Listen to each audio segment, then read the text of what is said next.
Então, seja F uma função definida em A, que é o valor subconjunto de R2 e subvalores em R. Tá? O que significa, que nós discutimos na aula de ontem, o que significa esse símbolo? Limite de f de xy, quando xy tende a 1 a 2 ser igual a L. O que significa isso? L é um número real. A 1 a 2 é um ponto de acumulação do domínio. Tá? Então nós vimos ontem que isso aqui significa que, dado um epsilon maior que zero, para todo epsilon maior que zero, deve existir um delta maior que zero. É assim? Definição de né? Tal que, se xy está no domínio da função, e além disso, a norma de xy menos a 1 a 2 é menor que delta, isso implica o modo de f de xy menos L menor que epsilon. Ok?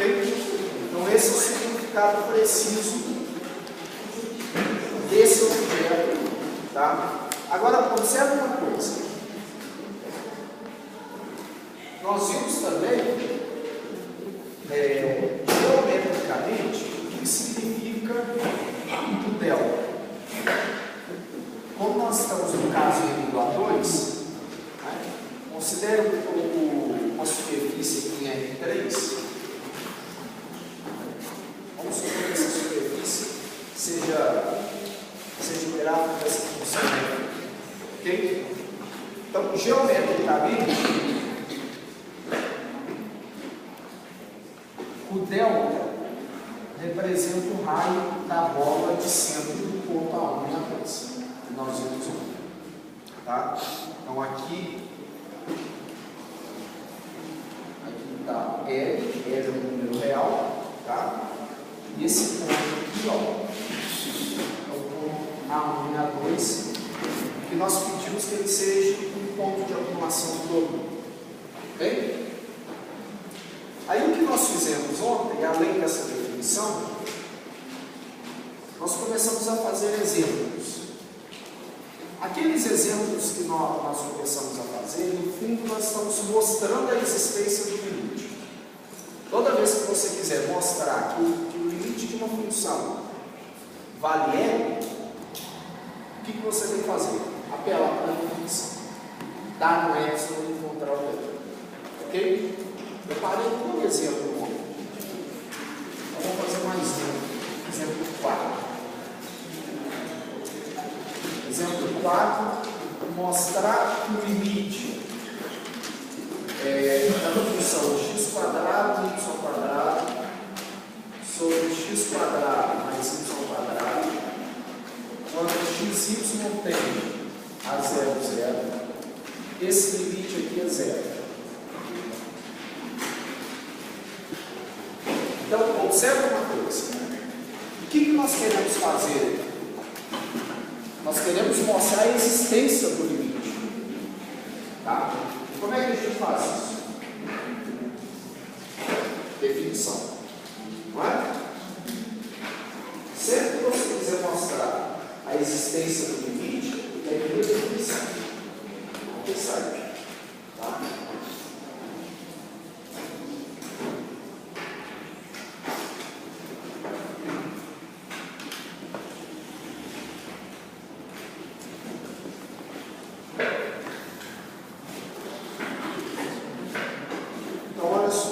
Nós devemos fazer. Eu preciso dar um epsilon e achar um delta para cada epsilon dado.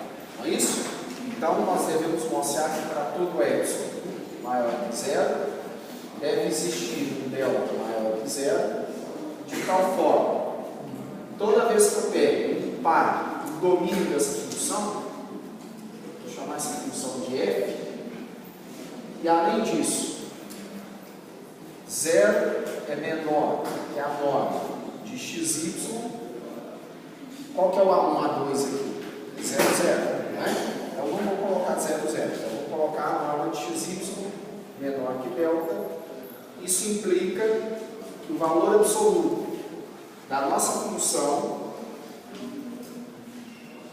menos o limite tem que ser menor que epsilon. Pronto.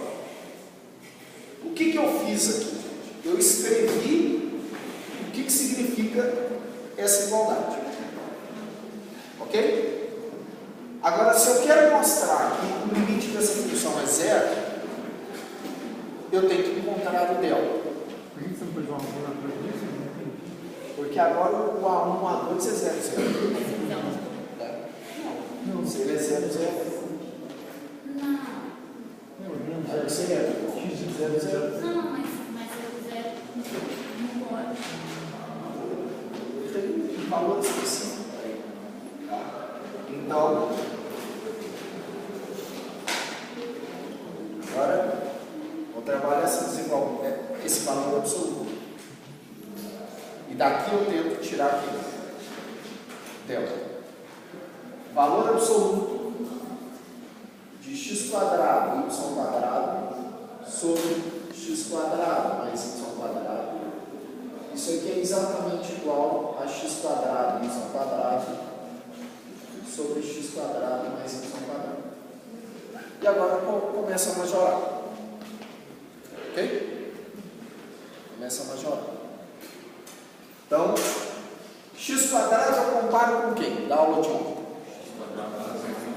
Exatamente. Então, isso daqui é menor do que ou igual a x quadrado mais y quadrado. Y quadrado eu comparo com quem? X quadrado mais y quadrado. E repito o denominador. Ok? Pronto. Isso daqui é exatamente igual a quem? X quadrado mais y quadrado. Mas observe uma coisa. Observe uma coisa. A norma de xy é a raiz quadrada de x quadrado mais y quadrado. E ela é menor do que delta. Então vou colocar uma observação aqui para a gente finalizar esse exercício. Ó. A observação é a seguinte. A norma de xy, norma euclidiana, é a raiz quadrada de x quadrado mais y quadrado. Isso daqui é menor do que delta, não é verdade? Mas isso é equivalente a dizer, se eu tomo quadrado em ambos os membros, que x quadrado mais y quadrado é menor do que quem? Delta ao quadrado. Concordam com isso, gente? Tomo o quadrado em ambos os membros aqui e concluo que x quadrado mais y quadrado é menor que delta ao quadrado. Então, com isso, agora eu sei com quem que eu vou comparar isso aqui. Isso aqui é menor do que delta ao quadrado. Tá, mas então agora isso aqui é o meu epsilon. Porque isso daqui tem que ser menor que epsilon. E eu consegui mostrar que esse valor absoluto é menor que delta quadrado. Então, portanto, basta escolher delta igual a quem? Raiz quadrada de epsilon. Toda vez que delta for a raiz quadrada de epsilon, para todo epsilon existe um delta dentro dessas condições. E com isso o limite dessa função é quanto? É 0. Ok? Então sempre, isso aqui é um exercício altamente provável de aparecer na prova. Sempre que você quiser mostrar a existência do limite de uma função, é via definição. Dê um epsilon e encontre o delta. Tá? Mas, veja bem, vocês precisam saber argumentar passo a passo. Passo a passo precisa ter um bom argumento. Silvio, por que deu raiz de... Isso aqui é epsilon. Então, delta é a raiz de epsilon. Tá? Ok, gente? Agora, observe uma coisa. Essa definição, ela pode ser facilmente estendida para 3 ou mais variáveis. Ok? Então, como que fica essa definição para uma função de n variáveis? Vou apenas imitar aquilo ali. Então, tomo uma função definida num subconjunto de Rn, assumindo valores em R. Agora, o ponto para o qual eu vou aproximar, o que vocês acham? Como é que tem que ser o ponto? A1, A2 até que a N. Tá? Então, eu vou tomar um ponto A1,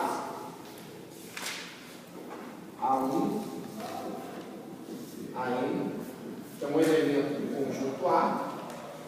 Mas esse ponto tem que ser ponto de acumulação do domínio. Tá?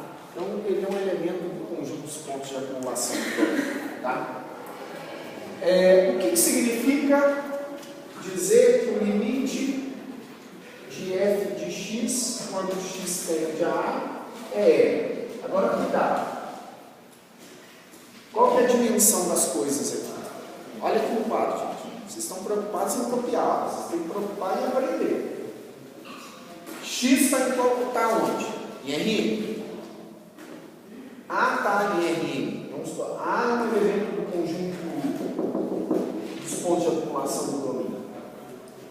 Eu escrevo dessa maneira para não ter que escrever aquela notação carregada. Limite da f de x1 até xn, quando x1 até xn tende a 1 até a n. Tá? Só que é uma notação mais compacta. Tudo bem? Então, isso daqui significa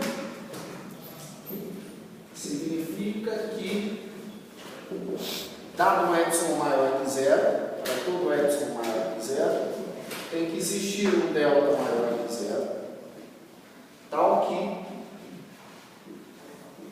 se x está no domínio da função, agora esse x é um elemento do espaço Rn, tá? E 0 é menor que a norma de x menos a é menor que delta, isso acarreta o valor absoluto de f menos L é menor que epsilon. Ok? Ou seja, é exatamente a mesma coisa. Só mudou a dimensão dos objetos que são de ouro. Né? Tudo bem? E uma observação: se o limite de uma função f existir, então ele é único. Isso aqui é uma proposição importante que trata da unicidade do limite de uma função. Se o limite de uma função tem 2, ou 3, ou 20, ou n variáveis, se ele existe, ele é único. Ok? O que eu estou querendo dizer é o seguinte: se essa função, por exemplo, tem limite quando eu me aproximo de 0, 0, o valor é único. Não pode o limite aqui ser 0 e daqui 5 minutos ser 10. Tá? Então isso aqui é o que a gente chama de unicidade do limite de uma função. Tudo bem? Alguma dúvida, gente? O limite só não vai existir se A não for um ponto de acumulação? Não. Tem outras condições, que a gente vai começar a discutir isso agora, gente. Agora, tá? Olha, o que a gente fez até o momento foi definir limite de uma função de duas variáveis e usar a definição para mostrar a existência de alguns limites. Mas uma coisa que eu quero enfatizar com vocês é o seguinte: quando eu quero mostrar que um determinado limite existe, eu afirmo para você, o limite dessa função é zero. Justifique isso, prove isso. O que a gente precisa fazer? Usar a definição. É sempre assim. Mas, agora nós vamos ver um teste para reconhecer quando que o limite não existe. Tá? Então, quando que o limite de uma função de duas variáveis não existe? Tá? Esse teste é conhecido nos livros de cálculo como o teste dos dois caminhos.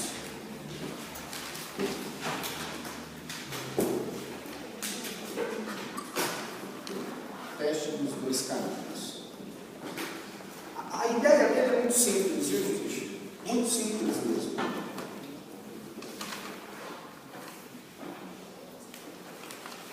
Observe o seguinte: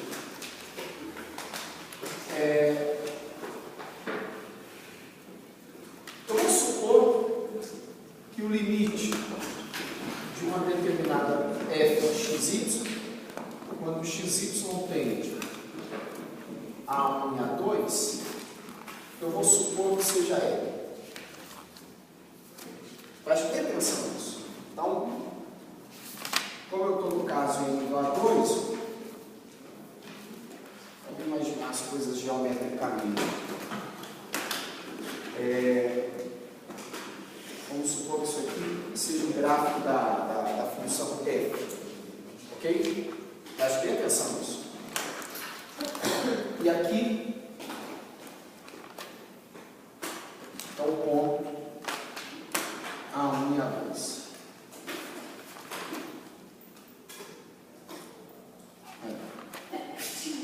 É o ponto A1 e A2. Esse é o limite E. Tá? Veja bem. Se o limite dessa função existe, vocês concordam comigo que, independente da forma que eu me aproxime deste ponto, o limite vai ser L? Quando nós estávamos no cálculo 1, olha só, como que eu poderia me aproximar desse ponto aqui? Ou pela direita, ou pela esquerda. Mas, quando eu saio da reta e passo para o plano, eu perco essa noção de direita e esquerda. Não é verdade? Então, agora eu posso aproximar do ponto do jeito que eu quiser. Vamos supor que eu aproxime desse ponto ao longo dessa curva. Não tem problema nenhum. Poderia aproximar do ponto ao longo dessa outra curva. Ó. Poderia aproximar do ponto ao longo de uma linha reta. Não é verdade? Aí. Posso aproximar do jeito que eu quiser agora. E agora não tenho problema. Eu perdi a noção de direita e esquerda, não é? Mas observe uma coisa. Se o limite dessa função de fato existe, por qualquer caminho que eu me aproxime do ponto A1 a 2, o limite da função vai ser quanto? Vai ser. Não é verdade? Por qualquer caminho. Independente do caminho. Tá? Muito bem. Mas quando nós falamos em caminho, no fundo, o que a gente está imaginando é o seguinte: um caminho para nós aqui, por exemplo, isso daqui é um caminho que a gente chama de arco de parábola. Não é? Um caminho é uma curva. Só que uma curva para nós, ela ela é escrita da seguinte forma. Preste bem atenção nisso que eu vou falar. Para você ter uma curva, você precisa de ter uma aplicação que faz isso daqui. Ó. Ela pega um número e transforma este número em um vetor. Olha para cá. Pega outro número, aqui é um gama de T1. Pega outro número e transforma em outro vetor. Isso aqui é o gama de quem? De T2. Então, se para cada número aqui deste intervalo vai ser transformado em um vetor, nós temos uma coisa que a gente chama de curva. Mais precisamente, aqui é uma curva entre 2, ou caminho, vocês podem chamar do que vocês quiserem, ou de curva ou de caminho, tá? Muito bem. Então, para eu ter essas curvas aqui, eu preciso de uma transformação que pega números deste intervalo e transforma em vetores aqui para desenhar as curvas, certo? Muito bem. Vamos supor que eu pegue um T0 aqui.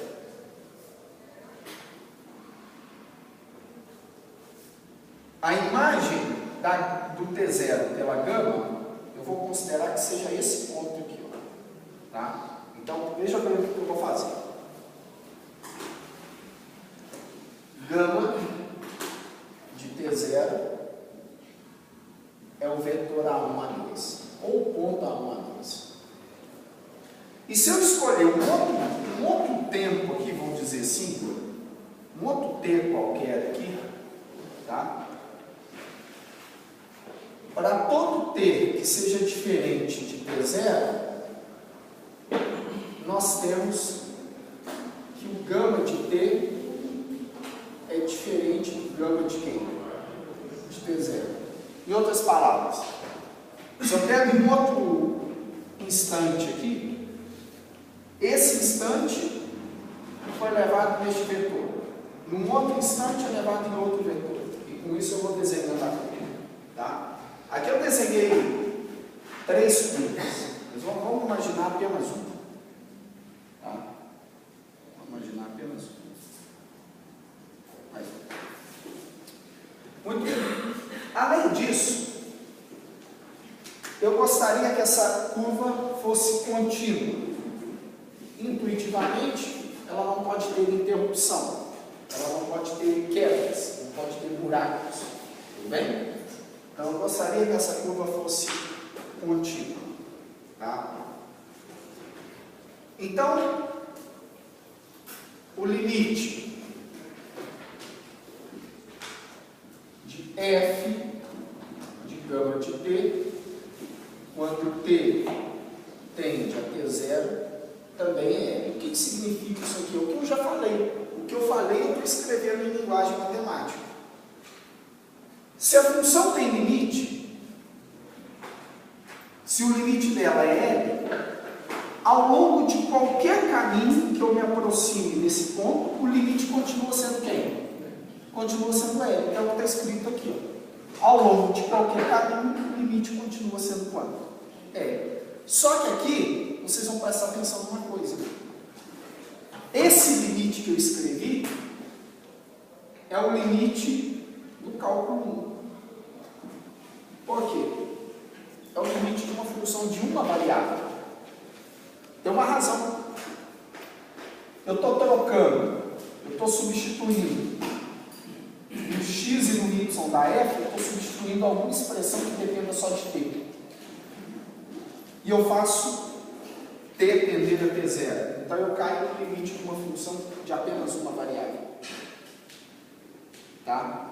E, usando a observação anterior, agora nós concluímos o seguinte, que veja bem, como nós sabemos que se a função tem limite, e o limite dela é L, ao longo de qualquer caminho que se aproxime desse ponto, o limite continua sendo L, não é verdade? Mas se eu escolher 2 caminhos diferentes, agora é que está o detalhe. detalhe.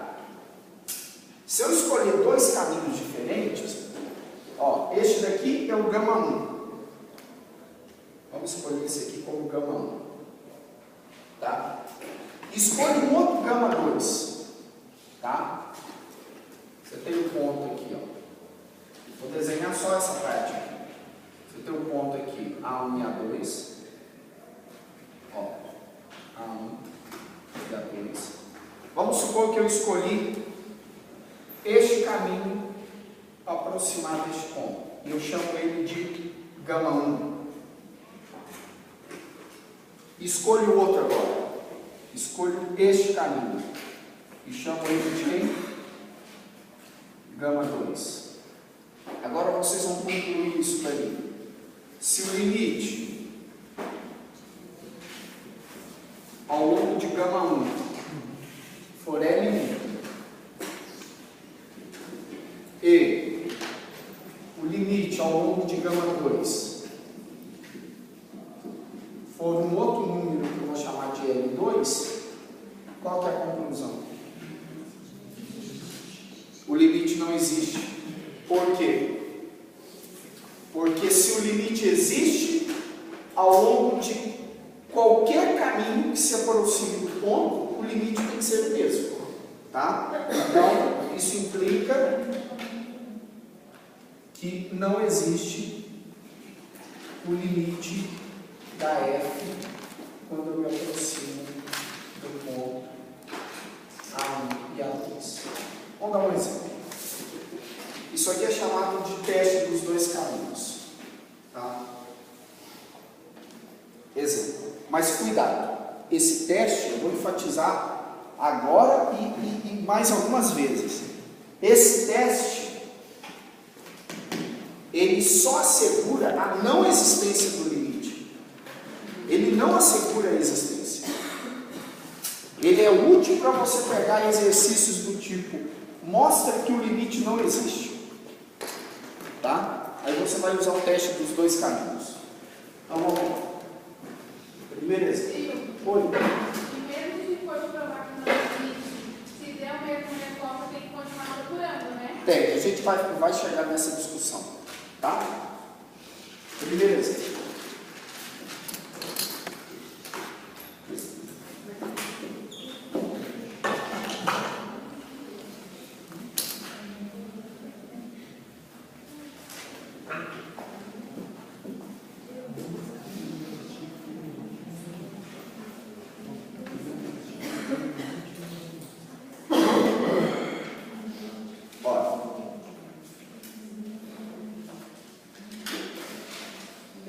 Vamos considerar essa função aqui. Ó. Limite quando x, y tende a 0, 0 de x quadrado menos y quadrado sobre x quadrado mais y quadrado.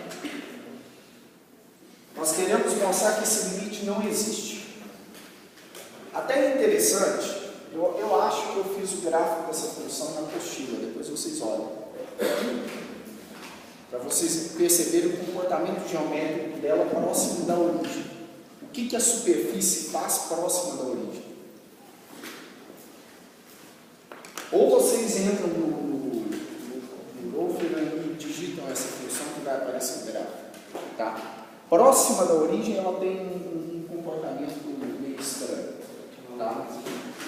Olha só, eu quero mostrar, se eu quero mostrar que esse limite não existe, eu tenho que fazer o seguinte, eu tenho que escolher dois caminhos que se aproximam da origem e mostrar que o limite ao longo de dois caminhos diferentes são diferentes, não é isso? Então, olha só, primeiro,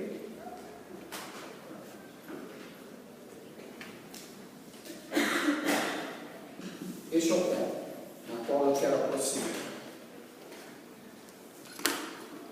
Um caminho muito fácil que leva a esse ponto é o eixo X, não é? Ou o eixo Y. Eu não posso falar para vocês, olha, esse caminho aqui leva a um ponto. Leva? Não. Tem que ser algum caminho, alguma que conduza até esse ponto. Tá? Então, eu vou escolher trabalhar com o eixo X. Vou escolher o eixo X. Pronto. O eixo X leva até o eixo. Mas, preste bem atenção nisso, que aí vocês devem estar se perguntando, o que é a gama aqui? Se eu pego um ponto do eixo X, ele tem uma característica do valor de y ser quanto? Ser zero. Qualquer ponto que está sobre a reta X, o valor de y é zero. Ok? Então, o que a gente faz aqui para encontrar a gama? A gente faz o seguinte. Eu faço x igual a t e y, consequentemente, é zero. E com isso, quem que vai ser o gama 1? O primeiro caminho. T e 0. Vocês poderiam falar assim, poxa, mas e se eu quiser simplesmente fazer y igual a 0 aqui? Pode. Não tem problema nenhum. Tá? Mas isso que eu acabei de fazer é escrever o que a gente chama de forma paramétrica do caminho. Tá? Então agora eu vou calcular o limite quando t tende a 0. Substituo isso aqui na função. Ó, olha aqui. Ó. O que é f de gama de t? É substituir o caminho na função. Ok? Então, se eu substituo, quanto vale x? T. Então, como fica aqui? T quadrado. Quanto vale y? 0. E aqui? T quadrado. Alguns minutos atrás eu falei para vocês que esse limite dependia apenas de uma variável. E é verdade, não é? Agora, t tende a 0. Eu posso simplificar. Quanto dá t quadrado por t quadrado? Dá 1. Então, isso aqui é o limite de 1 quando t tende a 0. Limite de uma constante à própria constante. O que significa isso?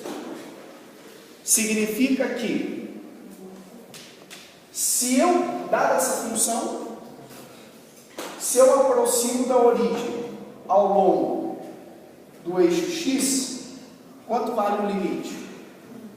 Vale 1. Ok? Agora eu tenho que escolher um outro caminho que produza um limite diferente. Só que a escolha dos caminhos não é tarefa difícil. Olha um outro caminho interessante que a gente pode trabalhar. Eu posso escolher o eixo Y. O eixo Y vai ser o gama 2. Este aqui vai ser o gama 1. E este aqui vai ser quem? Gama 2. Então, quem que é o gama 2? Vamos de novo. Ó. Um ponto que está no eixo Y tem uma característica marcante. Quem que é 0? O x. Então, este ponto aqui é 0 para x e algum valor para y. Não é assim?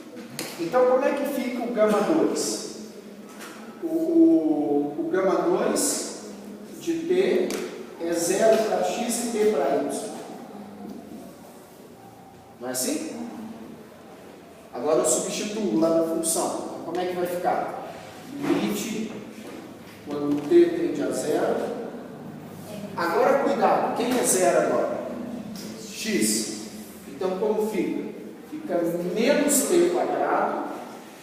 Menos t quadrado. Sobre quanto? Hein? Sobre t quadrado. Quanto dá esse limite? Isso aqui é o limite da função constante menos 1, quando t tende a 0, que é menos 1. Portanto, ao longo de caminhos diferentes, os limites foram diferentes. Qual é a conclusão? Que aquele limite não existe. Tudo bem?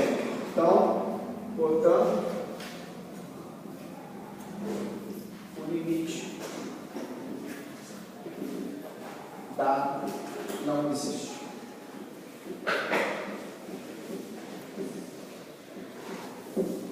Tá? Vamos ver outro caso. Alguma dúvida, gente?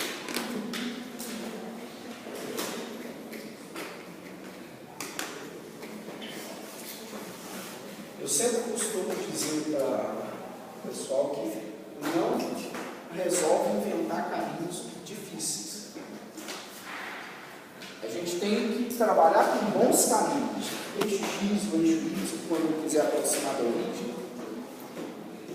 A função identidade. Algum arco de parábola. Coisas fáceis. Tá?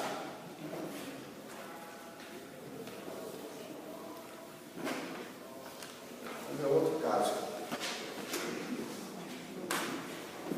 Exemplo 2. Mas, novamente, eu vou enfatizar uma coisa. Esse teste não assegura a existência. Ele só consegue assegurar o quê? A não existência. Agora, e se você tentasse dar um epsilon para encontrar um delta aqui? Você encontraria o delta? Por uma razão muito simples. Esse limite não existe. Então, não é para todo epsilon que você vai achar um delta. Tá? Esse é o problema. Bem? Mas esse teste, ele assegura a não existência. Por isso que eu pergunto a definição, né? Se nós conseguimos receber o limite para o caso contrário.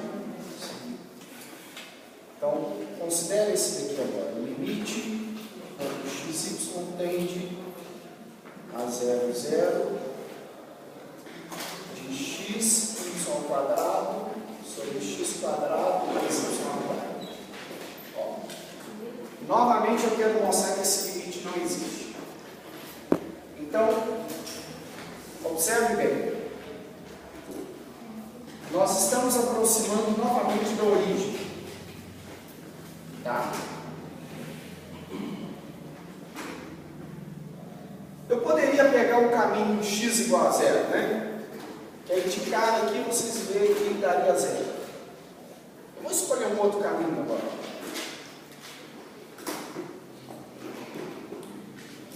Que caminho é este? Gama 1, x igual a y. Então, agora, olha só. Primeiro, vou escolher y igual a x. Aí como que eu escrevo a curva? A curva vai ser assim, ó. Se você chama x de t, o y também vai ser quem? Vai ser t. Então, gama 1 de t é t para x e t para quem? Para y. Ok? Agora eu calculo o limite dessa função ao longo deste caminho. Tá? Quando, ó, qual é o caminho? A função identidade. Tudo bem. Aí o que eu faço? Faço x igual a t. Consequentemente, como y é igual a x, o y também. Tá? Mas, gente, de novo, o que é isso daqui? Isso aqui é importante vocês sentirem. Ó, isso daqui é uma curva. E qual que é a fotografia dessa curva? É uma reta. Se você coloca, por exemplo, t igual a 1, ó, para t igual a 1, você tem 1 e 1. Para t igual a 2, 2 e 2. Para t igual a 4, 4 e 4. A vantagem de você representar essa reta de uma forma de curva parametrizada é que você pode dar até uma interpretação física para isso aqui. No instante t igual a 1, a partícula está na posição 1 e 1. No instante t igual a 2, a partícula está na posição 2 e 2, e assim vai. Então eu quero, quando eu escrevo isso aqui, em outras palavras, eu estou pedindo para você calcular o limite dessa função ao longo desse caminho. Vamos ver quanto que dá. Então, o limite de quando t tende a 0, como fica aqui? Ó? Como fica? T vezes t quadrado, t ao cubo, sobre aqui, t quadrado mais quem? T a quadrado. Aí, agora eu tenho que calcular esse limite. Como que calcula esse limite? Posso colocar t quadrado como fator comum? Não é verdade? Então, repito aqui, ó, limite, quando t tende a 0, de t quadrado que multiplica t sobre t quadrado que multiplica 1 mais t quadrado. Como t tende a 0, t não assume o valor 0, posso fazer isso. Agora eu posso aplicar o limite. Quando t tende a 0, dá 0 sobre 1. Quanto dá? 0. Ou seja, o que significa isso que nós fizemos? Que o limite dessa função ao longo deste caminho é 0. Ok? Agora eu preciso escolher um outro caminho. Vou escolher um outro caminho.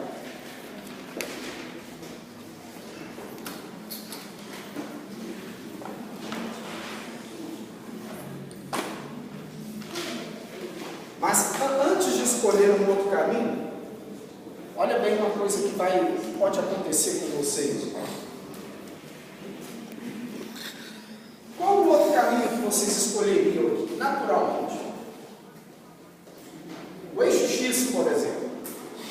Como que é o eixo X? T e 0. Não é assim? Mas se você coloca y igual a 0, o limite vai dar 0 também. Tome cuidado para vocês não apavorarem e falar assim, ah não, ao longo desse caminho foi 0, ao longo do outro foi 0, então o limite existe e vale 0. Mentira. Pode entrar alguém pela porta ali e achar um outro caminho mais bem elaborado, cujo limite é diferente de 0. Se nós queremos mostrar que o limite de fato não existe, o que nós temos que fazer? Buscar um outro caminho, de tal forma que o limite dessa função ao longo desse outro caminho não seja quanto? Não seja 0. Tá? Mas aí a gente acaba tendo uma lista de bons caminhos para trabalhar. Né? Eu já disse para vocês, os eixos coordenados, a função de identidade, uma parábola é muito útil. Tá? Você pode ter uma parábola côncava para cima, uma parábola côncava para a direita, côncava para a esquerda, são caminhos. Não tem problema nenhum. Então, observe uma coisa, pela natureza da função aqui, ó, eu vou propor este caminho agora. Gama 2 de t. Olha bem, se eu coloco o y igual a t e o x igual a t ao quadrado, aqui eu vou ter dois objetos iguais, eu vou poder somar, não vou? Entenderam o que eu fiz? Ó, se eu ponho o y igual a t, aqui dá quanto? t a quarta. E se eu ponho o x igual a t quadrado, t a quarta mais t a quarta dá 2t a quarta. Então o caminho que eu vou propor é t ao quadrado e t. X é igual a t quadrado, y é igual a t. Fica como exercício desenhar essa parábola. Tá? Então, como fica o limite ao longo de gama 2? Vai vai ser o limite quando t tende a zero, de, como fica aqui, ó, x é t quadrado. Então, t quadrado vezes y é t. T ao quadrado sobre t a quarta mais t a quarta. Aí.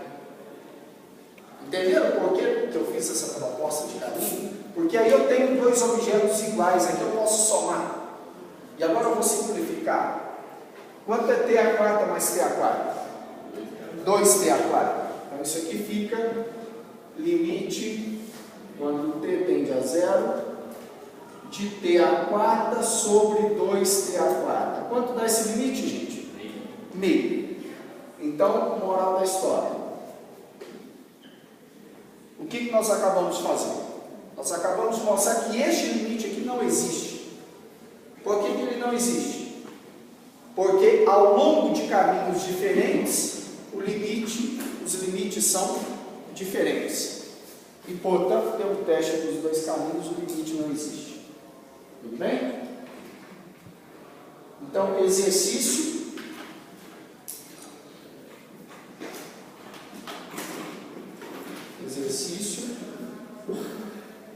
Representar geometricamente.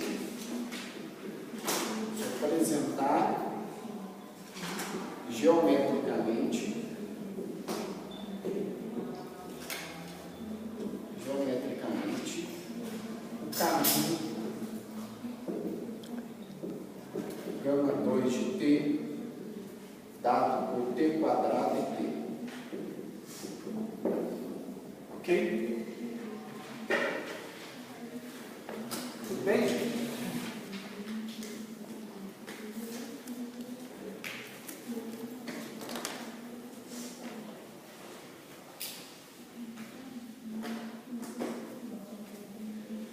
Mais um exemplo.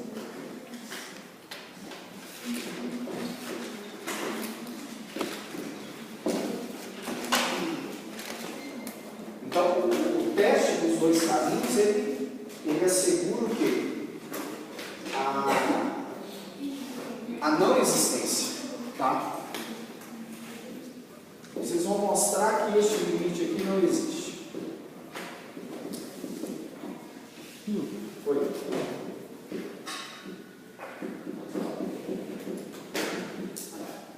Vou deixar vocês pensarem um pouquinho.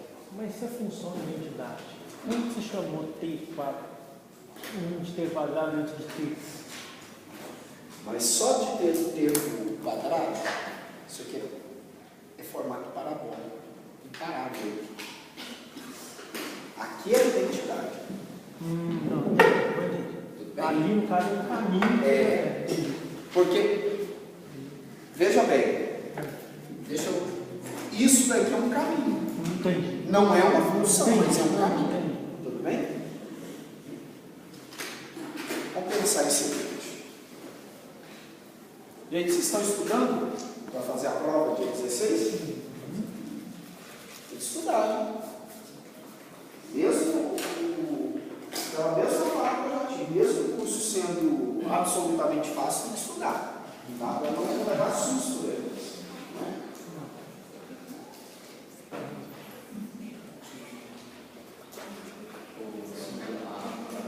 As notas de aula, você passa e tal, são suficientes ou é necessário? As notas e as licenças.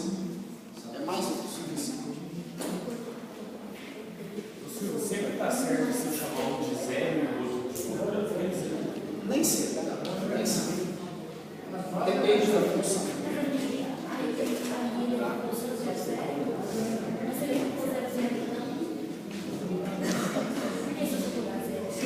Oi? Oi? Não, eu consegui fazer só até ela.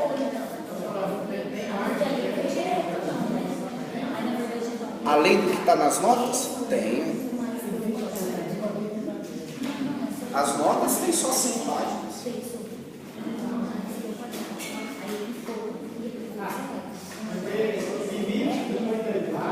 Integrais contínuas. Agora a gente só fez duas coisas. Nós pegamos o limite e mostramos que ele existe. E nós estamos mostrando que alguns limites não existem. A gente vai aprender a calcular alguns limites também, tá?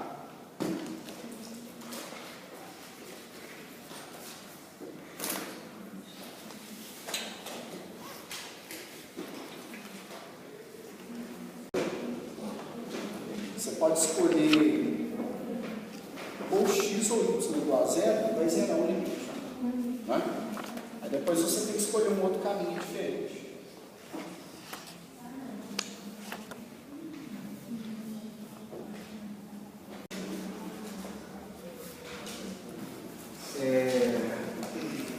Nós estamos aproximando da origem. Tá? Então, vou escolher trabalhar primeiro por aquela razão que eu já falei para vocês. Se eu coloco x igual a zero, o limite fatalmente é zero. Tá? Então, vou escolher gama 1, 0 e t. Que caminho que é esse? Quando x é zero. Que caminho que é esse? Onde que x é igual a zero? É o eixo y. Não é? Então, agora eu substituo aqui. Então, como fica? Limite, quando t tende a zero. Aqui vai ficar zero. Sobre quanto? Aqui é zero, t a quarta. Dá zero. Agora, vamos recordar a cálculo. Por que esse limite é zero? Você está fazendo t tender a zero. Porque se eu chegar para vocês e perguntar isso aqui, quanto vale zero dividido por t a quarta? Qual que é a resposta que vocês me dão? Quanto vale? O que vocês acham? Quanto vale zero dividido por t a quarta? Tá. Zero. Alguém acha que é alguma outra coisa? Como é que é? Qual foi a tua resposta? Mas aí vale quanto? Qual é o valor?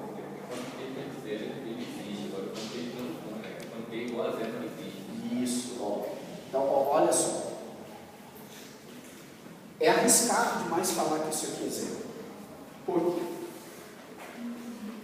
Porque eu posso vir aqui e falar assim, não, o meu t é zero. Se o meu t é zero, olha a operação que eu estou fazendo. Zero dividido por zero. Isso não faz sentido na minha determinação. Então, a resposta adequada a isso é o seguinte. Zero dividido por t a quarta é zero se, tem que ter uma conjunção. Se t for diferente de quanto? De zero. Para qualquer valor de t que você coloque aqui que não seja zero, zero dividido por qualquer número é quanto? É zero. Então, observe bem. Esse limite é zero, porque eu estou tendendo, t se aproxima de zero. Ok? Então, zero dividido por t a quarta é zero. É o limite de uma constante, a própria constante. Tá? Um outro caminho, o que você sugere? Gama 2. Isso, t e t. O que é t e t? É a identidade, não é? É a curva identidade. Tudo bem? Então, limite, quando t tende a zero, de, como é que vai ficar aqui? T a quarta sobre 2t a quarta. Entenderam por quê? Isso daqui é o limite de t tendendo a zero de meio. Que é meio. Portanto, ao longo de caminhos diferentes, os limites são diferentes. E, portanto, o limite dado não existe. Tá? Observe uma coisa. Essa função aqui, ó,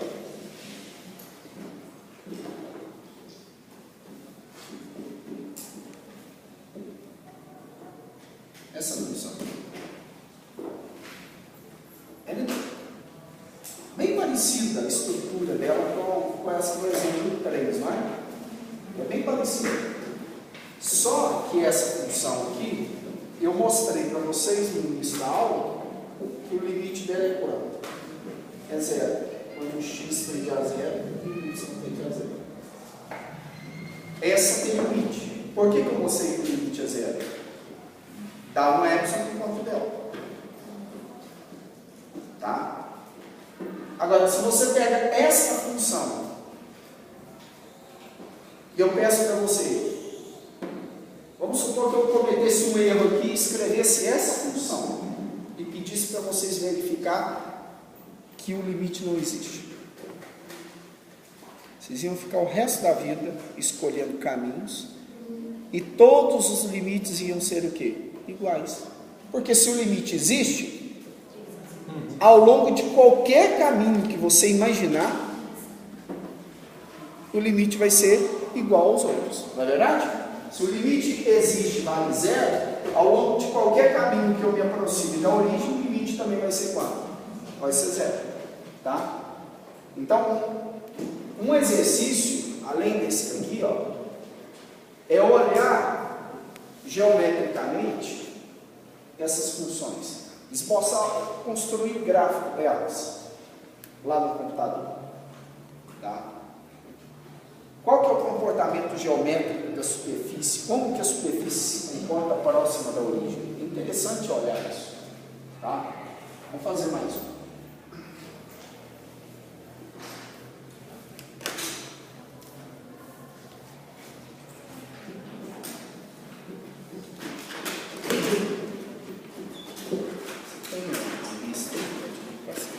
Vou tirar um exercício da lista, tá?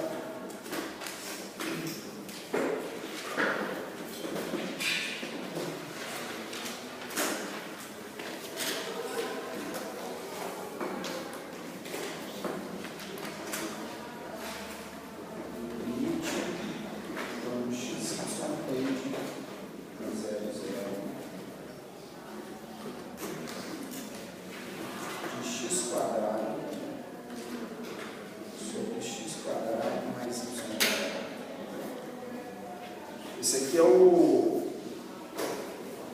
a letra E do exercício 2, lá da parte de limite. Eu tinha mandado uma errata, não era esse que tinha errata, não? Era esse. Então eu quero mostrar que esse limite não existe. Tá fácil, tá?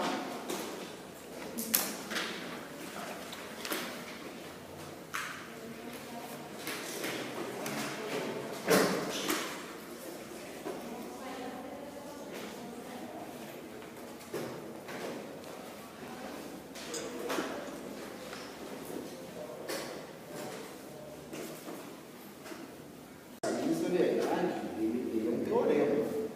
Lá na apostila está demonstrado. Tá? Ele está assume aqui como uma propriedade, mas isso é um teorema.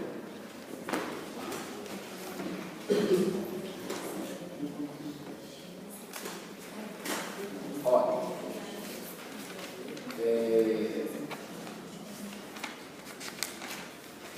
Novamente eu quero me aproximar de quem? Da origem. Da origem. Vou escolher o caminho de x igual a zero. Não é? Então, primeiro, escolho o caminho gama 1 de t. Quando x é zero, como é que fica o caminho? 0 e t. Aí. 0 e t. Tá? Então, calculo o limite ao longo desse caminho. Então, limite, quando t tende a zero, aqui vai ficar zero sobre quanto? Sobre t quadrado. Que é o limite de zero, quando t tende a zero, que é zero. Então, ao longo do caminho gama 1, o limite é zero. Ok? Agora eu vou escolher um outro caminho.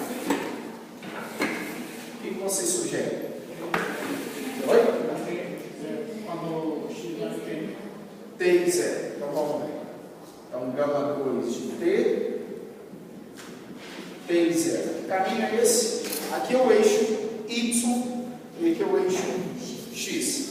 Tá? Muito simples esses caminhos.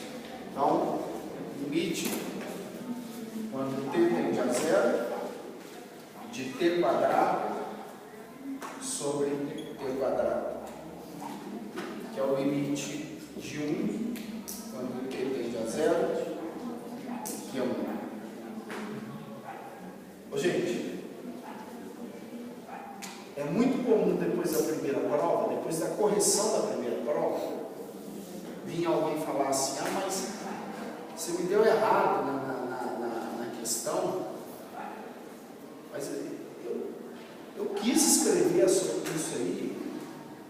Olha, gente, nós temos que combinar uma coisa, e o que é combinado não sai caro. Não faça cagada, não.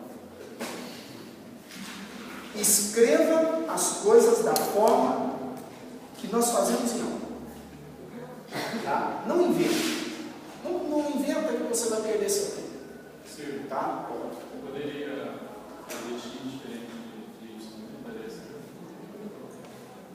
Pode escolher outro. Eu acho que tem também funciona. Sim. Mas, gente, o que eu quero dizer para vocês é o seguinte: as questões da prova, se aparece uma questão como essa, mostre que o limite não existe, procure amarrar as ideias na hora de escrever a solução. O que eu quero dizer é o seguinte: mostre que esse limite não existe. Considerando o caminho γ1 de T, representa ele geometricamente. Temos. Aí você calcula o limite ao longo de γ1, justificando passo a passo. Agora, tomando o caminho γ2 de T, segue que, portanto, pelo teste dos dois caminhos, o limite não existe. Eu vou ser criterioso para corrigir prova, como eu sempre fui. Eu não vou aceitar qualquer coisa. Então, vocês têm que se adaptar à realidade. Tá? Tem que se adaptar. Aquela coisa assim: mas eu queria escrever. É análogo ao fato que eu queria ganhar na Mega Sena. Queria. Não escreveu. Tá?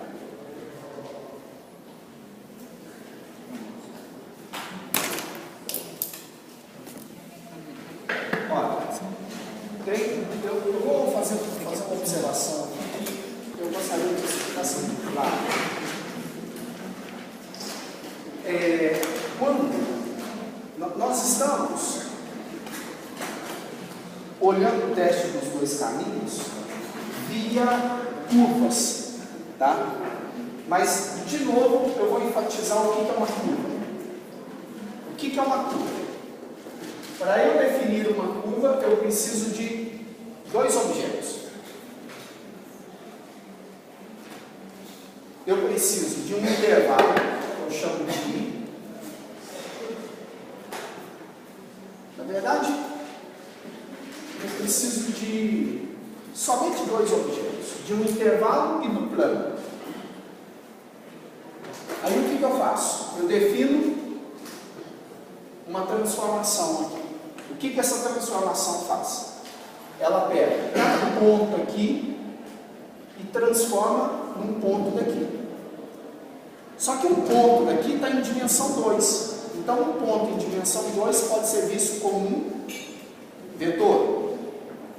Certo? Então, para cada T, essa transformação faz associar um gama de T. Ó. Se eu pego outro T aqui, eu tenho outro vetor. E com isso, eu tenho uma curva. Isso aí é o que a gente chama de traço da curva. Tá? Então, uma curva é uma aplicação, é uma transformação definida no subconjunto da reta, assumindo valores em R2. O que essa aplicação faz? Ela pega cada T aqui e transforma num gama de T, em R2. Gama de T é um vetor. Aí se você vai pegando cada T aqui e vai olhando a imagem dele pela gama, você traça a curva. Tá certo? Então isso é uma curva. Mais precisamente é uma curva em R2. Esse I a gente considera que é um intervalo da reta. Tudo bem?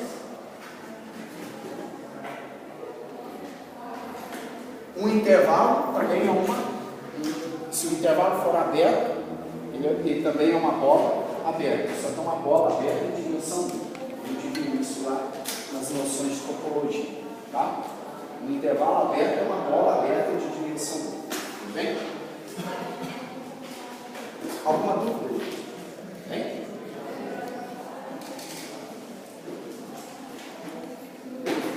Esse teste pode ser facilmente estendido para a dimensão N. Tá? O caso que realmente tem interesse para nós aqui é o caso N igual a 2. Mas tudo que a gente está fazendo para o caso N igual a 2 se estende para o caso geral. Tá? Para uma função de N variável.